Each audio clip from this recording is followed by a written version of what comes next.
નમસ્કાર કલમ યુદ્ધ સમાચારની સાથે હું છું આપની સાથે પાયલ બાંભણિયા। વાત કરીએ સમાચારની તો પાટડી તાલુકાના ધામા ગામમાં આવેલ આદ્ય શક્તિ માતાજીના મંદિરથી ધર્મયુદ્ધ લડવા શરૂ કરવામાં આવેલ 5 રથ પૈકી એક રથ મોઢવાડા ગામ આવી પહોંચતા ભવ્ય સ્વાગત કરવામાં આવ્યું।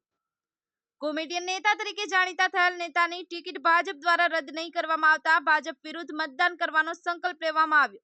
ત્યારે હવે પરસોત્તમ રૂપાલા સાથે ભાજપનો પણ વિરોધ શરૂ કરવામાં આવ્યો છે।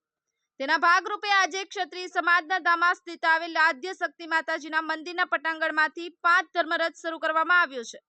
આ 5 રથ જુદા જુદા ગામમાં ફરી પરસોત્તમ રૂપાલા સહિત ભાજપની લાપરવાહી અને જોખુ કમીના વિરોધમાં મતદાન કરવા ક્ષત્રિય સમાજ સહિત અન્ય સમાજના અગ્રણીઓ અને યુવાનોને સમજાવશે। ત્યારે આજે ધામાથી શરૂ કરવામાં આવેલ ધર્મરથ લખતર તાલુકાના મોઢવાડા ગામ આવી પહોંચ્યો હતો। મોઢવાડા ગામે ક્ષત્રિય સમાજ સહિત અન્ય સમાજના લોકોએ પણ ધર્મરથનું ભવ્ય સ્વાગત કરવામાં આવ્યું હતું।